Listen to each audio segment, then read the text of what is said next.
Hello, I'm Lesley Logan. Today I want to show you going upside here on your Wunda chair.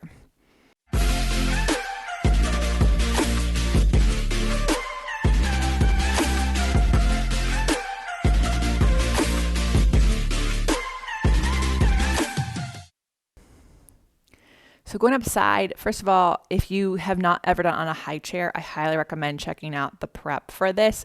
And we do have that as a tutorial. We also did include it in the flashcards over at onlinepilatesclasses.com for the chairs deck, because it's super important to me that you feel safe and secure when you are doing your going upside. If you are unable for whatever reason to do that prep and you got to start in the middle of the room for going upside, I highly recommend a gondola pole.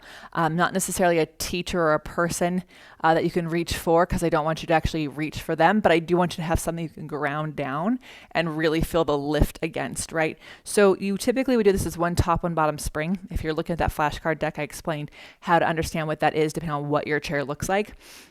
And there's two ways to set up. The easier way, the more beginner way, would be to face the chair, place your hands on the chair, bring the pedal down, and then pivot so that the outside foot is parallel towards the back of the chair and the inside foot is on top of the chair turned out. I don't always go all the way to the corner because that can be too turned out. And if you look at your high chair, you're a little bit more like this. It's a little bit closer in, okay? So this is your setup. The other way to set up from this would be to have, if you were doing like as a press down crossover. So I pull the pedal down with my outside leg and I land quietly with the inside leg. Arms are here, they can be here. You can do this fancy thing. Personally, I like them behind my head so I can push my head into my hands. And then you don't have to lift the pedal. Let me just tell you that right now. What I don't want you to do is lean into this leg to lift the pedal. I actually want you to hug your legs towards each other and then levitate straight up and down.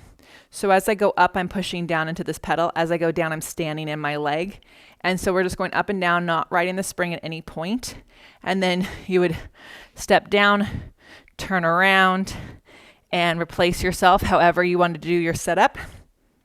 And again, without leaning in, we're going to squeeze those legs together and go straight up. So a few each side is great. Sure, you can get yourself set up for mountain climber, like going down the mountainside. To dismount, I always like to face the chair. Keep your hands on the chair, especially when you're new to it, until you close the spring, then one foot off and the other foot off. If you want to dismount to something fancy, like you're going to come down and then land like this, you can do your crossover pump, your press down crossover. That's fine. Just make sure that you have control of the pedal. If this pedal slips out, the chair will make a loud noise and it can flip, and I don't want you to get hurt. So just really adjust your practice to based on how much you have connection and control with this pedal, so that's not controlling you. So do each side. If that spring setting is too heavy, you lower it down. If it's not enough, you can pick it up. However, the heavier the spring is, the more energy when that spring closes is going this way, and you need to resist against that. So keep that in mind. Feel free to ask any questions in the comments below. Come over to onlinepilatesclasses.com, where we have Wunda chair workouts, flashcards, free tutorials, and where we love to help you do life better.